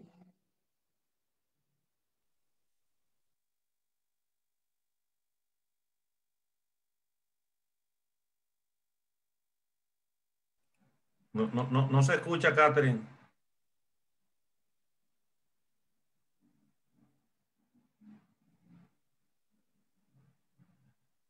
Tampoco, parece que tiene problemas con el micrófono. O Edwin. Sí, Edwin, por favor, Edwin, entonces en lo que Catherine puede resolver el problema. No, bien. Yo esperaba que Catherine hiciera los honores. Bueno, yo creo que la segunda pregunta es mucho más industrial. La primera, a mí sí se me escucha, ¿verdad? Sí, se me escucha. Okay. La primera me resulta un poquito más atractiva por el hecho de que recientemente, ¿no? La última investigación que hacíamos, de algún modo mirábamos la relación entre la infoxicación a la que hice mención en la presentación de ahora y la apropiación social de la ciencia. Estos son 2 fenómenos. Podríamos traducir en términos muy llanos la infoxicación como esa sobrecarga de información, sobrecarga de estímulos a los cuales estamos expuestos en la actualidad, y la apropiación social de la ciencia, la capacidad del sujeto común y corriente de comprender, de entender la ciencia y de discriminar con criterios científicos. Todo eso nos llevó al problema de la educación. El asunto a lo que voy es que el mismo sondeo que se ha hecho aquí, los sondeos que se hicieron anteriores, demuestra que la gente está muy a gusto con la tecnología y no es malo. Yo creo que aquí lo que no es bueno es que no seamos capaces de ver qué hay detrás, ¿no? De ver qué hay más allá, de criticar. Y entonces nos queda ahí el problema de la educación. Creo que la educación, los sistemas educativos deben abocarse en enseñar, en educar para la sociedad actual. Y educar para la sociedad actual implica, si no queremos quedar relegados por las máquinas, implica hacer un buen uso del pensamiento crítico y tener ciudadanos capaces de decidir qué tipo de tecnología se implementa o se desarrolla en su comunidad, atendiendo a los intereses de los sujetos que conforman la comunidad. Es decir, que yo no sé, no me aventuraría a decir es bueno o es malo. O sea, yo puedo tener un criterio personal, pero el criterio personal sería como nuestro refrán conocido, ¿no? Una sola golondrina no hace verano. Necesitamos ciudadanos conscientes, ciudadanos capaces, ciudadanos críticos, y eso se logra a través de la educación. Yo creo que más que decidir ahora a partir de sondeos, de sondeos en los que estamos, ¿verdad? Haciéndole preguntas probablemente a personas que no se habían hecho la pregunta nunca. Más que enfocarnos en la respuesta, deberíamos enfocarnos en la formación. Muy bien, veo que Catherine está por ahí. Vamos a ver, Catherine. Sí, ¿me pueden escuchar ahora? Sí, Perfectamente. qué bueno. Bueno, siguiendo la misma idea que plantea Edwin, sin duda hay un problema, podríamos llamarle una injusticia epistémica, ¿verdad? Del tipo hermenéutica. Tenemos que preguntarnos primero, ¿las personas están siendo capaces, se están enterando de las implicaciones de lo que está pasando? ¿Son capaces de darse cuenta que la tecnología puede ser utilizada positivamente, pero también negativamente? Entonces solamente se dejan llevar por lo que ven, por lo que se les promueve a través de las medias, de la publicidad, la televisión, las redes. O sea, hay que ver, tenemos que trabajar en ese nivel de conciencia individual de cada uno. Entonces, ahora mismo la tendencia está en incrementar, en acrecentar, en hacer crecer el mercado de conocimiento. Entonces, tenemos un mercado de conocimiento, como lo dice su nombre, se compra y se vende. El conocimiento, muy personalmente, yo entiendo que el conocimiento es de todos. El conocimiento que alguien puede desarrollar, los avances que puede descubrir, yo entiendo que eso es propiedad de la humanidad. Es una concepción muy personal, pero la realidad es que las nuevas tecnologías, los nuevos avances científicos y tecnológicos están siguiendo unas ciertas reglas. O sea, quien lo descubre, que por lo general son las grandes potencias, porque tienen mayores recursos para dedicarse a investigar, a desarrollar nuevas tecnologías, pues la acaparan, no la hacen pública, sino que empiezan a comercializar. Y ellas determinan a quién le ceden un tipo de tecnología y a quién no. O sea, ¿eso qué sucede? Ahí hay un desequilibrio total. Cuando tenemos que una nación tiene ciertos recursos, ciertos conocimientos, ciertas tecnologías y que otra no. Por ejemplo, los países en desarrollo, como el de nosotros, estamos en una competencia desigual. Entonces, nosotros tenemos que seguir la marcha que nos van poniendo las grandes potencias. Entonces, y lo que me causa malestar no es solamente el escenario actual de este mercadear al conocimiento que tenemos, sino que la tendencia es que nos vayamos sumando a él. Fíjense que yo les hablaba en la presentación de las universidades 4.0. Entonces, una de las tendencias, uno de los puntos que se trabaja cuando se habla de Universidad 4.0 es precisamente que la empresa entre en la dinámica del mercado de conocimiento, que empiece a cerrar el conocimiento que logra desarrollar a través de patentes, por ejemplo, que entre en esa dinámica de las firmas, de las empresas, de comercializar, de obtener recursos. Entonces, es como si de manera general en los mercados estuviésemos enfocados, cegados, todos orientados a un desarrollo que detrás lo que deja de ver es simplemente un crecimiento económico para unos pocos, un crecimiento de poder de unos sobre otros. Lo crítico está, para mí, en que la población no se está dando cuenta de ello. Entonces, sin duda, el conocimiento, la educación, el darle herramientas a cada persona para que sea capaz de ver todo lo nuevo de forma crítica, no como si es malo o si es bueno, sino ver realmente, dimensionar cuáles pueden ser esas posibles consecuencias y no solamente orientarnos a seguir lo que nos dicen pues unos medios de comunicación. Muy bien, excelente, excelente. Entonces, se nos una queda, tarea... Ajá. se nos queda Google, su universidad y sus aspiraciones. Ok. Bueno, Google aspira a vencer el envejecimiento, las enfermedades, la mortalidad humana. Y eso, bueno, eso es Google jugando a ser Dios, ¿no? Y precisamente sobre eso, próximamente tendremos un encuentro, ¿verdad, Eulogio?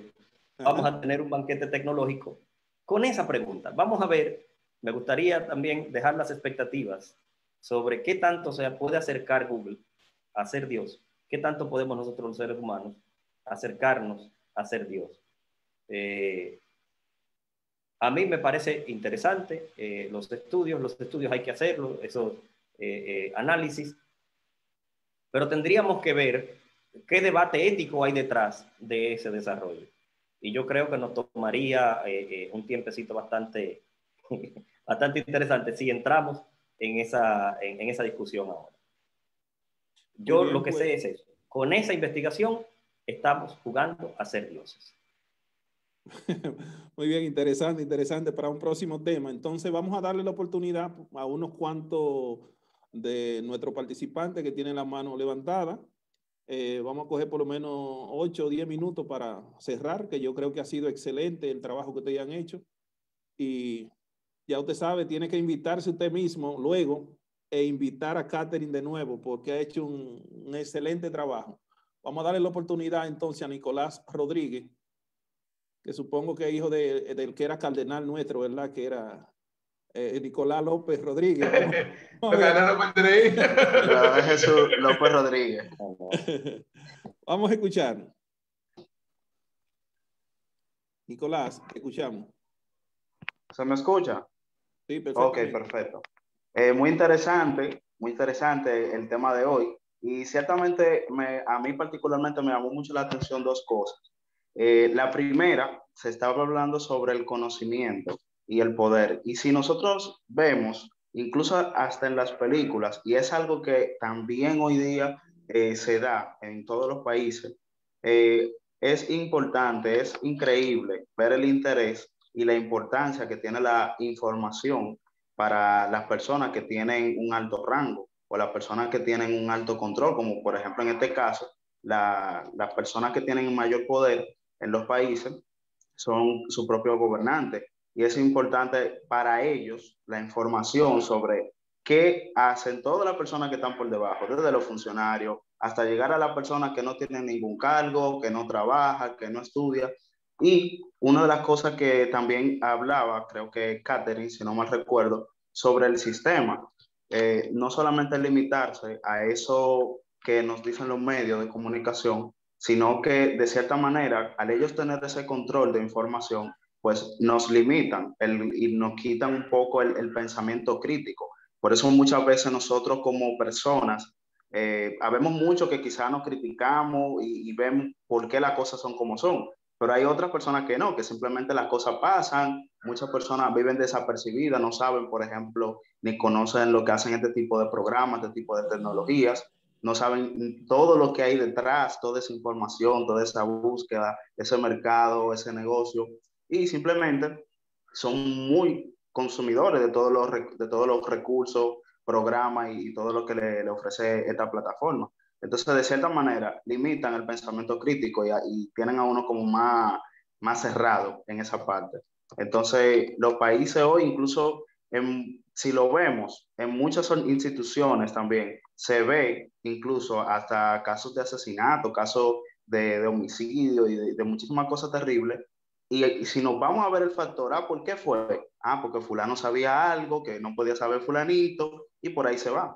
Entonces, si yo, por ejemplo, soy empresario, ya con esto termino, si yo, por ejemplo, soy empresario o no sé, o dueño de alguna institución que tiene unas competencias, obviamente tiene rivales, pues si yo tengo una información de mercado, yo no voy a querer que mi competencia también lo sepa, porque como decíamos, el conocimiento es poder. Y eso, pues, si yo puedo desarrollar, si yo sé lo que a mis consumidores les gusta o le atrae, y yo esa información prácticamente la facilito, entonces yo como quien dice estoy limitando yo mismo y me estoy condenando y otra persona va a venir y sí le va a sacar provecho a mi idea. O sea que es importante este tema. Estuvo bien la charla. Muy bien, excelente, Nicolás. Bueno, pues vamos a darle la oportunidad a Anthony, que está por ahí, luego a Henry Veras, que también está por ahí, y también a César Beltrán. Así que si alguien más, para ponerlo en lista, de lo contrario terminaremos por ahí. Bien, realmente quedé fascinado.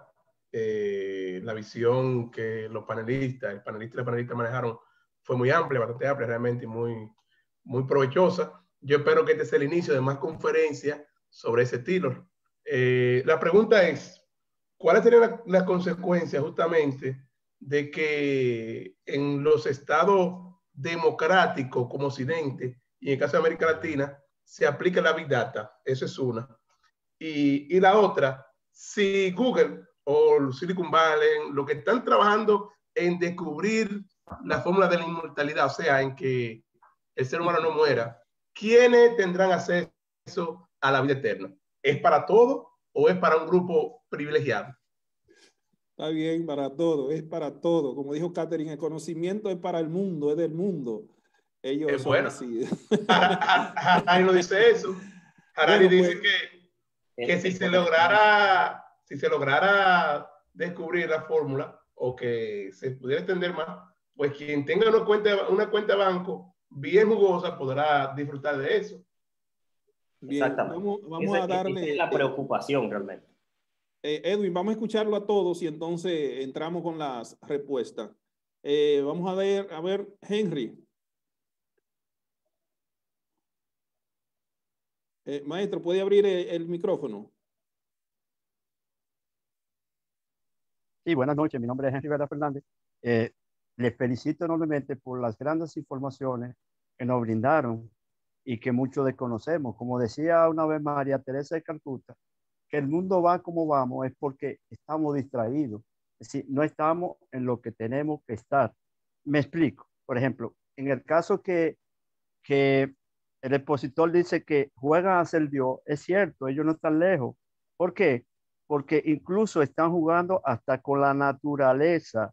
En parte donde no llueve, ellos están haciendo llover con los fines de que la hambruna, que quieren eliminar el hambre y todas esas cosas.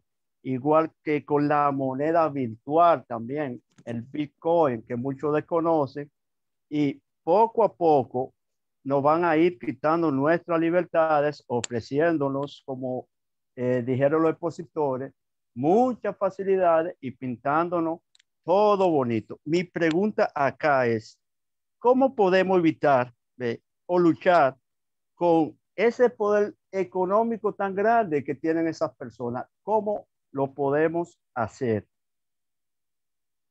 Muy bien. Gracias, maestro Henry Rivera. Vamos a escuchar bueno, estaba Eduardo, César. Espérese un momento, déjeme para no ser antidemocrático. Vamos a ver César Beltrán.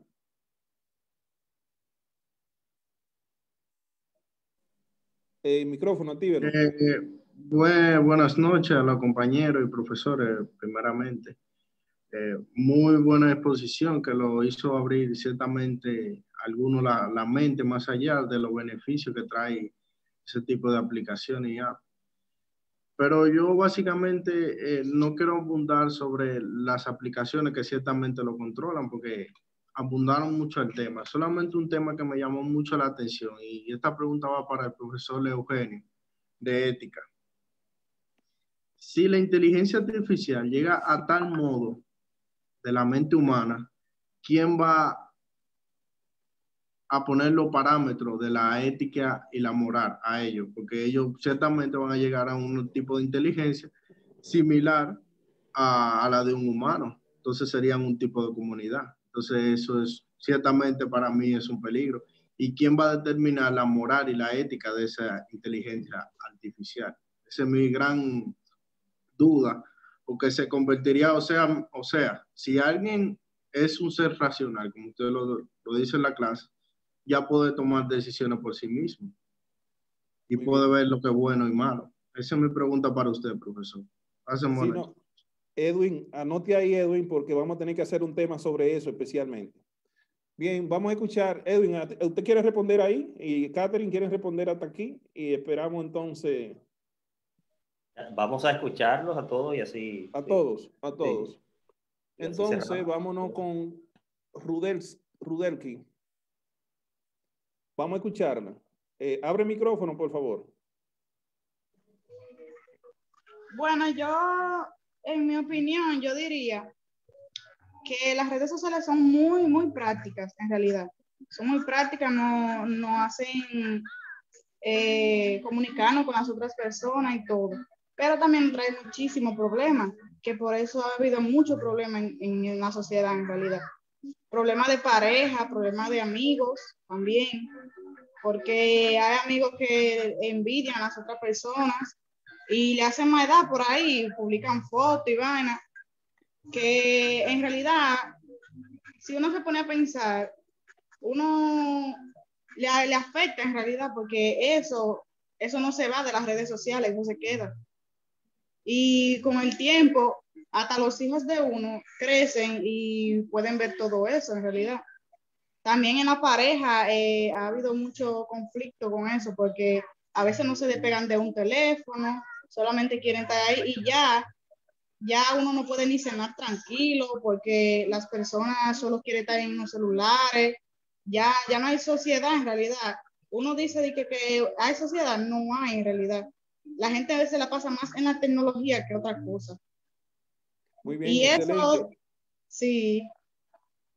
Excelente. Vamos entonces a escuchar a Henry. Henry, abra su micrófono y la cámara y terminamos con Edward Polanco. Así que es un plato fuerte para ustedes responder todo eso. Pero le vamos a pedir que lo hagan de manera sintética. Pido excusa por no bajar la mano, pero ya yo expuse mi duda y lo que tenía que decir, profesor. Ah, pues perfecto, discúlpeme. No, discúlpeme usted, profesor. No hay problema, no hay problema. Pues entonces, Edward Polanco, abra su micrófono, por favor. Buenas noches, ¿me pueden escuchar? Sí, perfectamente. Bien, yo he visto que se ha tocado mucho el tema acerca de que debemos tener un razonamiento crítico cuando nosotros estamos hablando y demás. Y yo estoy totalmente de acuerdo con lo que han dicho los escritores. De hecho, considero que es un gran aporte lo que nos están dando a nosotros como escuchas para nosotros recabar todo este conocimiento y tenerlo en cuenta. Pero mi pregunta sería, dado que a nivel cultural las cosas que nosotros pensamos de una u otra manera están relacionadas con las cosas que la sociedad, digámoslo así, nos ha querido enseñar como buenas y correctas, ¿cuál sería el concepto de el razonamiento crítico? O sea, ¿cuál es, digamos, el campo de acción de esto? ¿Cuándo algo es razonamiento crítico y cuándo no lo es? Excelente. Bueno, Edwin y Catherine le pusieron un plato fuerte ahí a ustedes. Vamos a ver, vamos a confiar en su capacidad de síntesis para cerrar esto con broche de oro, así como comenzó. Desde que comenzamos y teníamos la plataforma en 100, vamos a tener que ampliar eso, William, a que sean más personas. Y ahora mismo a través de Facebook no ha bajado nunca bueno, ya bajó, porque estaba en 60, 66 y así. Ahora estamos en 50, o sea que ha sido todo un éxito esta actividad.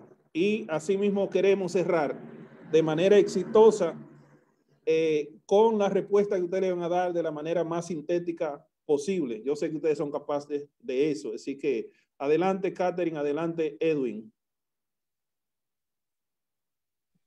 Está Catherine. Sí, así me pueden escuchar. Sí, se le escucha perfectamente. Bien, yo voy a tocar de manera rápida algunos puntos que nos preguntaba. Por ejemplo, al principio el maestro Logio preguntaba la pregunta, ¿qué es una buena solución? ¿Cómo es que los robots toman mejores decisiones que los humanos? Y aprovecho esto para responder la pregunta también de César, que preguntaba acerca de la ética. Entonces, nosotros decimos que los robots toman mejores decisiones porque son capaces de decidir de manera totalmente objetiva, basado en datos cuantitativos. Entonces, nosotros de manera general tenemos una tendencia, tal vez porque lo hemos manejado así culturalmente, de manera general, en preferir la cuantificación, lo cuantificativo o lo cualitativo. Entonces, nos gusta confiar en un robot porque el robot no va a ver matices, va a decidir en base a unas reglas iniciales que nosotros le proporcionemos. Se va a hacer sí o no, es bueno o es malo y punto. Mientras que una persona siempre va a haber matices, va a tratar de entender el contexto en que estuvo el otro para poder tomar una decisión. Entonces, en esa misma línea, aprovecho la pregunta de César, que preguntaba si llegamos a desarrollar la inteligencia cerebral, que efectivamente un robot simule el cerebro humano, ¿cuáles son las implicaciones éticas? Bueno, simplemente el robot, así como hace mejores actividades específicas que un ser humano, pues así mismo va a tomar mejores decisiones éticas que un ser humano. De ahí partimos, ¿verdad? De este supuesto. Y lo va a hacer en base a unas reglas iniciales con que programemos o con que diseñemos ese robot. Entonces, en definitiva, y si seguimos con la tendencia, la ética, lo bueno, lo malo, lo va a determinar el robot o el algoritmo en el caso que sea. Ya las personas, y ahí vamos a tomar de nuevo lo que planteaba Edu. Bueno, ¿quién decide? Dios. ¿Quién va a ser Dios? Pues probablemente Google o Amazon o alguna de esas otras compañías. Le doy el micrófono al compañero Edwin para que continúe respondiendo las preguntas. Edwin. Muchas gracias. Vamos a ver. Catherine, quiero decirle que la ideología de quien programa la máquina, quien programa el algoritmo, está detrás siempre. O sea, no nos perdamos en eso. Las mejores decisiones éticas es a partir de lo que le hayamos enseñado y dicho que es lo mejor. Pero el problema es que no sabemos lo que es lo mejor. O lo mejor es bueno aquí, pero puede ser malo allá. Y entonces la relatividad cultural y epocal es un problema. Así que bueno, vamos a ir anotando para próximo tema profundizar eso que dice Catherine. Sí, pero sobre eso que usted dice de la ideología, la subjetividad, ¿no? del programador detrás de la máquina programada, se cae cuando vemos las aspiraciones. Las aspiraciones con la inteligencia cerebral, según lo que entendí de lo que explicaba Catherine, es que se construya una máquina capaz de pensar como un humano. Es decir, que terminará tomando decisiones más allá de la programación. De algún modo se va autoprogramando porque va aprendiendo del entorno y bueno, con una ventaja frente a nosotros que no olvida. No sé si también la programarán como el cerebro nuestro, ¿verdad? Que olvida.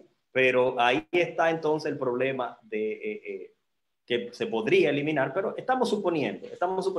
Lo que tenemos es, yo creo que enfocarnos en lo que tenemos ahora y el rumbo que llevamos y cómo nosotros entonces podemos actuar como sujetos más que como objetos. Es decir, no solo ver pasar los hechos, sino crear acontecimientos, interferir en la historia. Yo creo que ese debería ser el enfoque.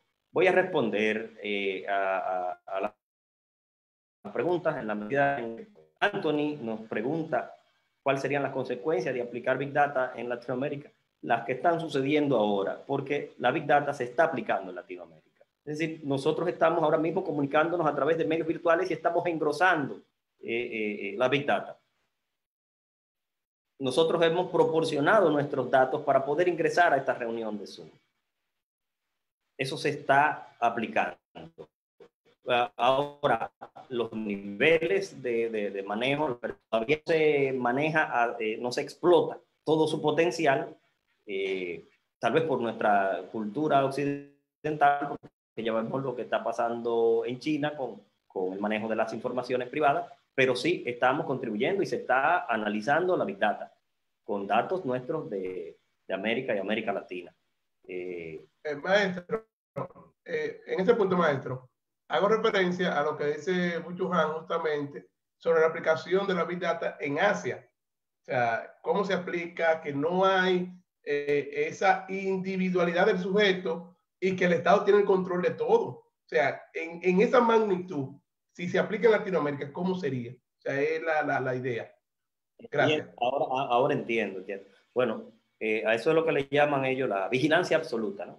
La vigilancia absoluta. Bueno, eso, por decirlo en términos sencillos, se traduce en una pérdida de libertad. Una pérdida de libertad. Yo no sé si ustedes recuerdan el sentimiento cuando nos dijeron toque de queda. ¿Cómo se sentía uno? No puedo salir de la casa, cuarentena. Imagínense que en vez de un toque de queda sea que el Estado tenga acceso a tu casa, a las cámaras, a lo que tú hablas dentro de tu casa. a lo que tú haces, a lo que decides, y a partir de ese comportamiento en la intimidad, se te califique como ciudadano bueno, malo, intermedio, ejemplar, y a partir de esa calificación entonces se te restrinjan o se te permitan ciertos derechos. Es una pérdida de la libertad, una pérdida de una parte importante de nuestra humanidad. Lo de Google y la inmortalidad, que quienes acceden, el mismo Anthony respondió. Lo que hemos visto por la experiencia es que accede a la última tecnología el que puede. ¿Y quién tiene el poder en la actualidad? Bueno, no es solamente el que tiene el conocimiento, sino también el que tiene los recursos económicos. Y ahí, ¿verdad?, el problema ético de entonces quiénes deben ser inmortales y quiénes no, sería el nuevo debate. Pero sabemos que accederán los que financien, lo primero, los que financian el estudio. Esos son los primeros, ¿no? Bueno, no voy a entrar en muchos detalles ahí, porque probablemente hay un banquete. De hecho, lo hay, ¿no? Hay un banquete en esa línea. Henry nos decía, ¿cómo luchar contra el poder económico, ¿no? Para seguir en la misma línea. Yo decía ahorita, ¿no? Realizar acontecimientos, incidir en la historia. Solamente un sujeto crítico es capaz de incidir en la historia. Yo creo que por ahí podemos resumir todo. Si conseguimos sociedades compuestas por individuos con capacidad crítica, o no va a haber que luchar contra el poder, o se le podrá hacer frente al poder. Bueno, mejor dicho, las esferas de poder cambiarán, para simplificarlo. El poder no será lo que nosotros conocemos ahora, no será simplemente el poder económico, por ejemplo, o el poder de los datos, sino que será el poder de la sociedad o lo que esa sociedad decida como ente crítico, como conglomerado crítico, que sea el poder. La ética de la comunidad robótica ya de algún modo la hemos hablado. Hasta ahora se conocen, ¿verdad?, las 3 leyes de la robótica.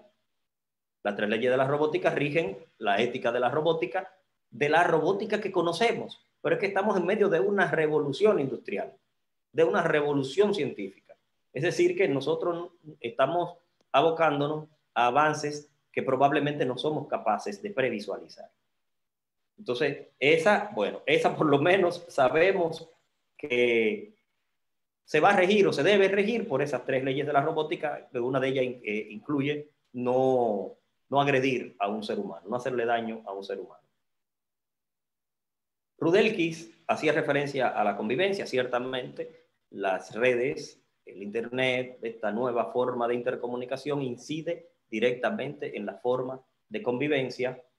Y la gran pregunta del razonamiento ético, que no tengo el nombre del compañero, pero es una pregunta retadora. ¿Qué es eso entonces de pensamiento crítico? Fue pensamiento crítico, ¿no? ¿Qué es eso de pensamiento crítico? Primero, si yo soy el que le digo a usted cómo pensar críticamente, le estoy coartando de pensar críticamente. Eso es lo primero. Lo segundo es que lo que hemos acordado que es pensamiento crítico es esa capacidad de identificar, de analizar, de evaluar, de clasificar, de interpretar lo que hay a nuestro alrededor, lo que influye en nosotros y llegar a nuestras propias conclusiones. Eso incluye analizar nuestro pasado histórico en estos asuntos éticos y morales y ver cuáles convencionalismos han sido productivos y cuáles ya tienen que ser relevados, digamos, por decirlo de algún modo. Es decir, que yo creo que de manera general eso puede ser una definición de pensamiento crítico, mi estimado. Yo creo que ahí hemos resumido las preguntas que nos hicieron. Iba tomando nota, hice mi chiste, ¿verdad? Yo quisiera ahí aportar también una idea más. Y esa era la pregunta que hacía Eduardo, ¿verdad? Que preguntaba si nosotros como individuos nos criamos y aprendemos en una sociedad que ya tiene unos preceptos, que tiene un marco que nos transmite, que nos enseña, entonces, ¿cómo vamos a ser capaces de salirnos de ese marco? Pues ahí aparece la filosofía, lo que llamamos pensamiento crítico también, Entonces, pensemos en que nosotros somos un recipiente, que tenemos un marco, se nos define, y vamos aprendiendo y recibiendo información, conocimiento. De repente, desarrollamos la capacidad de comparar, de ver una situación en relación a otra. Empezamos a tomar decisiones, a ver similitudes y a ver diferencias. Más o menos así vamos formando nuestro pensamiento crítico. Pero cuando ya logramos ver diferencias, ver similitudes y poder visualizar las consecuencias futuras o el escenario futuro, ya tenemos formado un pensamiento crítico. Y podemos entonces, ya somos capaces de salirnos de lo que se nos ha enseñado, de la forma en que se nos ha educado. Entonces, pensemos a sí mismo como una persona en un robot. Porque veo que en el chat han preguntado mucho por la subjetividad con que va a ser programado el robot. Y algo de ello explicaba el maestro Edu. El robot, al igual que un ser humano, pues se le da un marco, se programa. Pero a medida que vaya aprendiendo, obviamente cuando lleguemos al aprendizaje cerebral, ¿verdad? Que es la siguiente fase que le sigue ahora a la inteligencia artificial. Pues similar a un humano va a ir aprendiendo y poco a poco esa carga de subjetividad con que fue programado inicialmente la va a ir perdiendo, va a ser capaz de superarla. Y de hecho, los niveles de inteligencia artificial que tenemos al día de hoy, tenemos un nivel que se le llama Deep Learning, ¿verdad? Aprendizaje profundo. Las máquinas al día de hoy son capaces de aprender de los datos que recogen. Se programan de una manera y al cabo de unos años van reaccionando de manera distinta dependiendo al mercado que les sirva, dependiendo a los tipos de datos que recojan. Entonces, fíjense que eso es al día de hoy solamente con Deep Learning. Todavía debemos dar el salto a inteligencia cerebral. Si en ese momento vamos a tener que empezar a pensar en los robots, igual que como pensamos en un ser humano, que nace con un marco, se le enseña en un marco, pero es capaz de salir de ahí. Catherine, ¿usted cree que se logrará en algún momento la singularidad, donde la máquina y el hombre logren ser iguales en términos de una conciencia? Aunque Yuval Harari habla de la conciencia, de que realmente estamos buscando por dentro no es la conciencia, sino que se lo atribuye a las cuestiones hormonales y esas cosas, que eso es un proceso bioquímico, lo que nosotros llamamos conciencia. Y bueno, pero eso es otro tema. No, realmente no me responda, dejémoslo ahí. Entonces, sencillamente yo, que he hecho la veces de presentador o de moderador, realmente estaba asustado, pero aquí estuve en confianza con ustedes y yo creo que salí más o menos ahí. Entonces, déjenme aprovechar el momento para presentarle quién es el encargado de este espacio, de este banquete de tecnología, que es el maestro Edwin Santana. Entonces, en la próxima entrega, él será el que se encargará de todo esto. Y ya ustedes saben, esperamos la colaboración de todos. Yo realmente me siento satisfecho con este inicio. Fue realmente a la altura de lo que esperábamos, que no esperábamos menos de ahí. Entonces, ahora nos queda agradecer, William, quiero que me ayude, y Anthony, a los profesores y a los compañeros que están en la sala. Quiero que nos ayuden a darle un agradecimiento por estar con nosotros. Vi ahí a José Mendoza, el profesor Jocelyn Mendoza de Filosofía, que está con nosotros, a Faustino Medina, a, bueno, William Mejía Chala, que es profesor también, también al profesor Jaque, Alfonso Jaque, el profesor también. Darío Genao, Alfonso Jaque. Sí, por ahí también estaba el camarada Rafael Baez o no. Ay, mi madre, no juegue. El doctor Dustin Muñoz también. Muñoz. Dustin. El profesor Darío Genao ahí. Y Darío Genao está ahí todavía. Y Toribio y una sobrina, imagínense, este tema corrió mucho. Inclusive Jorge, el hermano mío. Ese y yo, que vi a Jorge también. Yo me pregunté, ¿qué moca fue que le picó a Jorge que entró? Pero es precisamente eso el tema. El tema de la tecnología es un tema que realmente apasiona a muchas personas.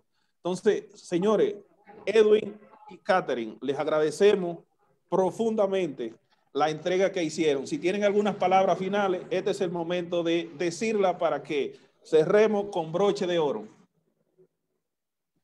Bueno, yo estoy emocionado y agradecido. Y nada, aprovechar, ¿verdad? Que como dice Eulogio, vamos a tener un espacio dedicado a la tecnología, a la filosofía de la tecnología, y esperamos entonces que nos den ese apoyo, que estén ahí con nosotros para que nos acompañen, ¿no?, en estas aventuras de tratar de pensar la tecnología. Catherine. Por mi parte, solamente agradecer el espacio, igual muy emocionada y agradecida por haber podido compartir con ustedes este tiempo. Bueno, y yo finalmente voy a solicitar al profesor Darío Genao, que está ahí, que es de nuestros mentores. Yo fui ayudante del profesor ahí en Santiago y él es de los fundadores de la universidad. Él es profesor de filosofía y de lo que salió de la capital para Santiago.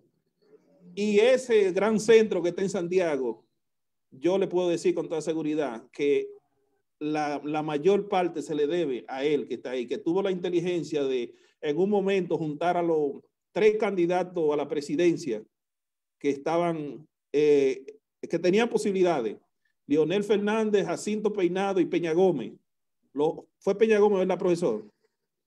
Sí, los 90, Peña Gómez. ¿Puede abrir el micrófono? Sí, el difunto José Francisco Peña Gómez fue. Los Jacinto Peinado y Leonel Fernández. Exacto, los comprometió a los 3. El que gane tiene que resolverme esto. Uno de los 3 iba a ganar. Exactamente. Y ganó uno de los 3. Ganó uno de los 3 y le entregaron el centro hecho. Eso es una maravilla. Eso es un centro que... Eso ni soñarlo, profesor, cuando estábamos ahí en la 16, que estábamos en el Tuchito. No, imagínense, eso ha crecido. Una excelente topografía tiene eso. Sí, entonces yo le voy a hacer una pregunta para cerrar ya aquí. ¿Por qué le motivó venir a este tema? Dígame. Bueno, es mi tema, la tecnología. Me gusta la ciencia, la tecnología.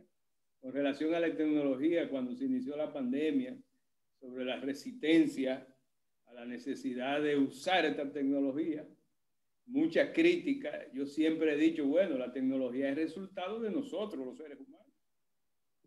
Y si es nuestro resultado, no podemos negarnos a ella, no podemos oponernos a ella. Lo que tenemos que hacer es sacarle el mayor provecho posible.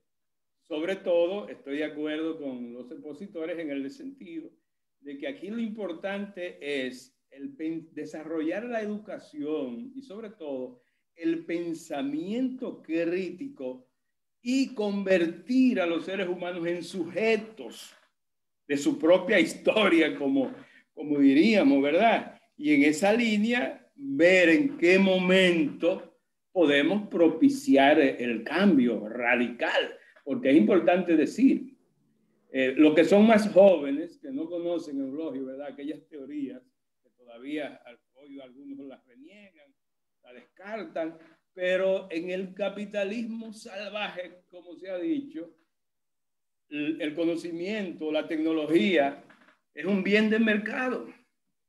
Y naturalmente quienes invierten para producir ese conocimiento, esa tecnología, son los que dominan, ¿verdad? Y lo que se imponen. Por eso no es raro, esas grandes empresas tecnológicas han sido los grandes gananciosos, los que más capital han acumulado en medio de esta pandemia, ¿verdad? Porque nos hemos visto incluso la necesidad de utilizarla. Por ejemplo, voy a poner un caso patético.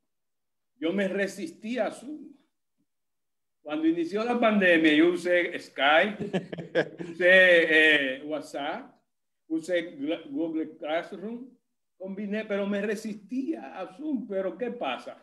Si me sigo resistiendo a Zoom, no puedo darme este banquete, señores. Eso es inevitable. Los cambios, las transformaciones. El problema es el uso. Y el que todavía no hemos desarrollado la capacidad crítica, ni nos hemos convertido en un sujeto social para transformar y convertir entonces los polos. Eso es Eulogio. Claro, no hablo mucho porque ya me dediqué a escuchar más, a aprender más de los jóvenes. Muchas gracias. Bueno, pues gracias, maestro. Entonces aquí cerramos Gracias a todos y nos veremos en una próxima entrega. Edwin. Gracias, Eulogio. Felicidades. Buenas noches. Eulogio, Bye, bye. Felicidades. Eulogio, Dígame, gracias dígame. por tus elogios. Eulogio, no, gracias por tus elogios. Es que son merecidos, profesor, que son merecidos. Bien, muchas gracias. Son realidades realmente. Usted de la escuela del profesor Nova, de Albelo. Sí, de Albelo. O sea que ahí no hay desperdicio. Bueno, pues nos vemos. Gracias a todos.